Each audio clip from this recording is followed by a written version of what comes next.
भगवान और भक्त के बीच में यदि सौदेबाजी हुई, व्यापार हुआ, तो वो भक्ति ज्यादा दिन नहीं टिकेगी। भक्त और भगवान का प्रेम निस्वार्थ हो, बीच में कोई भी स्वार्थ की खटास आई तो वो जैसे नींबू का रस दूध को फाड़ देता है, उसी प्रकार जरा सी चाह की खटाई आई, चाहत आई, इच्छाओं की खटाई आई तो भक्त और भगवान के रिश्ते फाड़ देता है। कि पहले प्यार था भगवान से, अब नहीं, पहले मानते थे अब नहीं। जब तक भगवान आपकी इच्छा पूरी करते हैं आप मानते हैं, इच्छा पूरी नहीं करें तो मानते नहीं। इसलिए भक्त और भगवान के बीच में यदि इच्छाएं हैं तो आपका प्रेम ज्यादा दिन नहीं टिकेगा। इसलिए भक्त और भगवान के बीच में इच्छाएं ना हो, निष्काम हो। इसलिए भक्ति कौन सी श्रेष्ठ है? एक भक्ति है सकाम, कामना वाली कि बहू के बेटा हो जाए, ये हो जाए, और एक है निष्काम, हम आपसे प्रेम करते हैं, उस प्रेम के बदले को चाहते नहीं है, जो आपका मन हो देना, ना मन हो ना देना। तो भगवान से जो निष्काम भक्ति करते हैं, आप बताओ कौन सी भक्ति श्रेष्ठ है, सकाम या निष्काम? एक बेटा, एक बाप के दो बेटे थे। एक बेटा पिता से कहे, पिताजी सारी दौलत हमें दे दो, तुम निकलो हरिद्वार की तरफ। एक बेटा बाप से मांगता था धन, और दूसरे बेटे ने पिता को मांगा, हे पिताजी आप मेरे पास आओ, मैं आपकी सेवा करूंगा। एक बेटे ने पिता से मांगा, एक बेटे ने पिता को मांगा। बताइए कौन सा बेटा सही है? पिता से मांगने वाला या पिता को मांगने वाला? आप बताओ मेरी माँ। पिता से नहीं, पिता को, भगवान से नहीं, भगवान को। जो भगवान को मांगता है श्रेष्ठ है, और वही भक्ति है। बाकी ये तो स्वार्थ है, ये सब क्या है? स्वार्थ। इसलिए भक्त कैसा होता है? निष्काम होता। जो निष्काम है वही भक्त है। जिसके अंदर कामना है तो वो आज तो भक्त बड़ा स्वांग रच रहा है भक्ति का, कल इच्छा पूरी नहीं होएगी तो ये कहेगा कि पहले मानते थे अब नहीं मानते। एक सज्जन हमसे बोले, महाराज हमारी पत्नी चली गई, भगवान पे इतना विश्वास था हमें, पर पत्नी मर गई। बताओ, तो तुम्हारा भगवान पे विश्वास था तो क्या तुम्हारी पत्नी अमर हो जाती? क्या चाहते हो?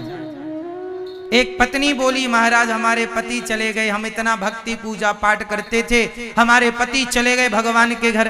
क्यों? तुम भक्ति करती हो तो क्या इसका मतलब ये है कि तुम्हारा पति अमर हो जाए, तुम्हारा बेटा अमर हो जाए? अरे मेरी माँ, भक्ति अलग विषय है, उम्र अलग विषय है। जिसकी जितनी आयु है उतनी ही मिलेगी ना। क्या हम सब नहीं मरेंगे? एक दिन मरेंगे। फिर अब हम कहें कि हे भगवान हम तुम्हारे इतने बड़े पुजारी थे, और बताओ पत्नी चली गई, परिवार चला गया, बेटा चला गया, आया है सो जाएगा।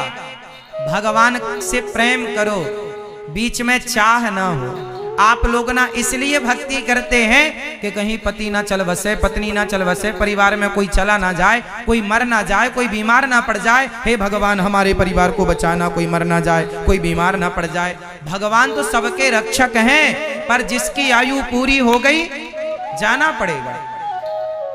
चाहे हंस के विदा करो या रो के विदा करो। ये सच्चाई है कि नहीं? बताओ, सबको एक दिन जाना है, ये बात सच्ची है कि झूठी है? फिर आप लोग क्यों रोते हैं इतना ज्यादा? क्यों फिर बाद में कहते हैं भगवान तुमने हमारे साथ गलत किया? भगवान ने गलत किया? क्यों? भगवान की तुम्हारे से कोई दुश्मनी थी क्या कि भगवान ने गलत कर दिया? ये आरोप आप लगाते हैं भगवान पर, भगवान ने गलत कर दिया ना। मेरी माँ बताओ, भगवान श्री कृष्ण के सगे भांजे थे अभिमन्यु, हाँ या ना? महाभारत में मारे गए कि नहीं? 17-18 साल की उम्र में मर गए। किसके भांजे थे? जगत के पालनहार भगवान श्री कृष्ण के भांजे थे। क्या भगवान अभिमन्यु को जिंदा नहीं कर सकते थे? भगवान श्री कृष्ण ने जिंदा भी किया है मरे को। बताओ किसे जिंदा किया है? आप बताओ भैया, मोबाइल जो चला रहे हैं आप बताओ, भगवान श्री कृष्ण ने किसे जीवित किया? जो मर चुका था उसे जीवित किया था। बताओ किसको? कि जिससे पूछेंगे वही बताएंगे। आप बताओ, नहीं पता? आप बताओ। हाँ, माँ बाप, भाभी को? आप बताओ। मैया बताओ, बेटा आप बताओ। पीछे वाली मैया बताओ, किसे जीवित किया था भगवान ने? पीछे वाले इस तरफ के भक्त बताएंगे। ये जो खड़ी है मेरी माँ वो बताएंगे। मैया जो खड़ी हो बताओ, मेरी माँ किसे जीवित किया था भगवान ने? हाँ, इस तरफ की माँ गुरु जी के बेटे को, सांदीपनी जी के पुत्र की मृत्यु हो गई थी। जहां भगवान पढ़ने गए थे उज्जैन, वहां पर उनके पुत्र की मृत्यु हो गई थी, सांदीपनी जी के। कब मरा था? 10 साल पहले मर गए थे। मरे हुए जिसकी हड्डियां भी ना बची उसे जीवित करके लौटाया। गुरु के पुत्र को जीवित कर दिया, पर खुद के भांजे भगवान श्री कृष्ण की बहन सुभद्रा के पुत्र अभिमन्यु मर गए, भगवान ने जीवित नहीं किया। क्यों? पूछा सुभद्रा ने, कन्हैया अपने भांजे को जीवित कर दो, मेरे बेटे को जीवित कर दो, तुमने गुरु जी के पुत्र को जीवित किया है। भगवान ने कहा, बहन सुभद्रा, यदि मैंने आपके पुत्र को जीवित किया, कल तमाम मेरी बहनें खड़ी होकर कहेंगी अपनी बहन के बेटे को बचाया, क्या हम तुम्हारे नहीं थे जो तुमने हमारे बेटे को नहीं बचाया? इसलिए बहन, तुम्हारे पुत्र की इतनी ही आयु है, तुम्हारे पुत्र की इतनी ही आयु है, वो गुरु के बेटे को फिर क्यों बचाया? इसलिए बचाया ताकि दुनिया को बता सकें कि वो भगवान है। कर तो सब सकते हैं, पर भगवान भी प्रकृति से छेड़छाड़ नहीं करना चाहते। भगवान, आप में से कितने लोग हैं, कई बार भगवान हमारी रक्षा करते हैं। हमारी मौत को कई बार भगवान ने टाला है, पर कितनी बार टालेंगे? आपको क्या लगता है कि आप, एक मां मेरे पास आई, समझना बिल्कुल सत्य घटना आपको बता रहा हूं। एक मां मेरे पास आई, उन्होंने कहा, महाराज जी हमारे बेटे की शादी थी, लगभग 15 तारीख की शादी थी, और हमारे बेटे के एक ही बेटा, और सारी तैयारियां हो गई, पार्टियों की तैयारी हो गई, कपड़े लत्ते खरीद गए, सारी घर की तैयारियां शादी की हो गई। 15 तारीख की शादी थी और 9 तारीख को, उसी महीने की 9 तारीख को बेटे की अचानक मृत्यु हो गई। सोचो वो मां कितना रोई होगी कि जिस बेटे के विवाह का सामान धरा का धरा रह गया। रोने लगी मेरे पास आकर, महाराज जी भगवान ने मेरे साथ ऐसा क्यों किया? मैं इतनी पूजा करती आई हूं बचपन से लेकर आज तक, कभी किसी का बुरा नहीं किया, मेरे साथ भगवान ने बुरा क्यों किया? ये सवाल सबका हो सकता है कि भगवान ने मेरे साथ बुरा क्यों किया। मैंने उस मां को समझाया, मैंने कहा, मां तेरे बेटे का बहुत पहले ही मृत्यु होने वाली थी।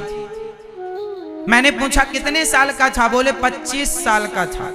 मैंने कहा इस बेटे की मृत्यु तब ही होने वाली थी जब ये पैदा हुआ था। जिस दिन पैदा हुआ उसी दिन मर जाता तो क्या कर लेती? 1 महीने बाद मर जाता तो क्या कर लेती?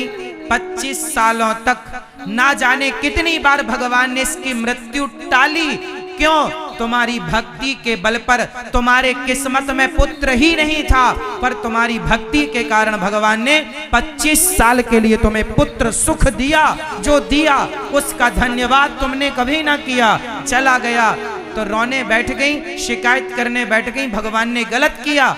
गलत तो समझ में आ रहा है, पर उसका अच्छा तुमने कभी देखा ही नहीं। और यही दशा हम सबकी। हमारी कितनी बार मौत ना टाली होगी भगवान ने। आप में से कितने लोग ऐसे हैं जो कितनी बार मरते मरते बच गए? जब मरते मरते बच गए तो बचे क्यों? मर ही जाते क्यों? आपके पुण्य ने, कहीं ना कहीं आपके पुण्य ने आपकी रक्षा की, और वो रक्षा भगवान ने की। आप उसे नहीं देखते कि भगवान ने कृपा की। नहीं, अरे मर गए तो मर क्यों गए? शिकायत करना आसान है साहब, लेकिन उसमें इस जिंदगी में ईश्वर के एहसान को देखना और हर हाल में गोविंद का धन्यवाद देना कठिन काम है। आदमी धन्यवाद नहीं देता, भगवान बनना भी सरल नहीं है। ये भगवान सबके ताने सुनते हैं बेचारे, सब गालियां देते हैं भगवान को, भगवान ने गलत किया। जो भगवान अच्छा करते हैं उसका कोई नहीं बोलता कि हे भगवान तुमने अच्छा किया, बस कोई चला जाए तो रोने बैठ जाते हैं, हे भगवान वो चला क्यों गया। क्या करें भगवान, सबको अमर बना दें, कोई ना मरे तुम्हारे घर, कोई बीमार ना पड़े। इसी का नाम जिंदगी है, सुख दुख हानि लाभ जीवन मरण, इसी का नाम जिंदगी है। इसलिए मेरी तरह मेरी बात मानो, हर हाल में केवल गोविंद का धन्यवाद दो। हे प्रभु मेरे पास जो कुछ है, मैं अंधा हो जाता तो किससे कहने जाता, लंगड़ा होता तो किससे कहता, बहरा होता तो किससे कहता। मेरे कन्हैया ने मुझे दोनों पांव दे करके मुझ पर बहुत बड़ी कृपा की है। मेरे कन्हैया ने मुझे आंख दी है, स्वस्थ शरीर दिया है, जो दिया है उसका धन्यवाद दे दो। तुम्हारी पत्नी के साथ, तुम्हारे पति के साथ इतने दिनों का ही तुम्हारा हिसाब था, पूरा हो गया, सब चले गए। शिकायत करके भी क्या पालोगे, कर लो शिकायतें, क्या पालोगे। इसलिए हर हाल में ईश्वर का धन्यवाद। हे कन्हैया मेरी कोई योग्यता नहीं है, हे मेरे रघुनंदन, हे श्याम सुंदर, मैं कुछ भी लायक नहीं था, कुछ भी योग्य नहीं था, किसी लायक नहीं। आज जो हूं आपकी कृपा के बल पर, मुझे शिकायत करने का अधिकार नहीं। ये शरीर भगवान का दिया है, मैं सच्ची कहता हूँ, ये शरीर भगवान का दिया। वो आज कह दें कि चलना है, मैं हंसते हंसते चला जाऊंगा, क्योंकि दिया उन्हीं का, जब वो चाहे बुला लें। संसार से इतनी मोहब्बत तुम कर क्यों लेते हो, यही मोहब्बत तुम्हें रुलाती है।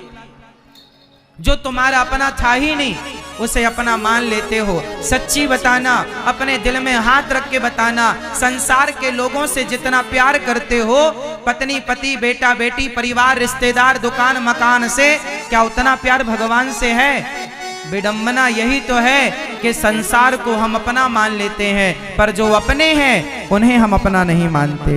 यही तो विडंबना, यही तो रोना। मित्रों, आज महाराज जी ने हम सभी लोगों को बहुत ही उत्तम एवं शिक्षाप्रद कथा सुनाई है।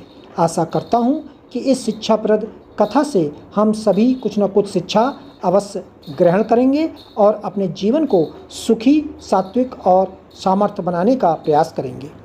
मित्रों, अगर आपको यह शिक्षाप्रद वीडियो पसंद आया हो तो वीडियो को लाइक करें और अधिक से अधिक लोगों को शेयर भी करें, जिससे और भी लोग महाराज जी की इस कथा से शिक्षा लेकर अपने जीवन को सुखी बना सके। मित्रों, अगर आपने अभी तक हमारे चैनल को सब्सक्राइब नहीं किया है तो तुरंत सब्सक्राइब कर लें, जिससे आपको नोटिफिकेशन के माध्यम से हमारे महाराज जी के शिक्षाप्रद वीडियो तुरंत प्राप्त हो सके। मित्रों, तो कल फिर किसी न किसी महाराज जी के शिक्षाप्रद वीडियो के साथ आप लोगों के समक्ष फिर से प्रस्तुत होंगे। तब तक के लिए नमस्कार।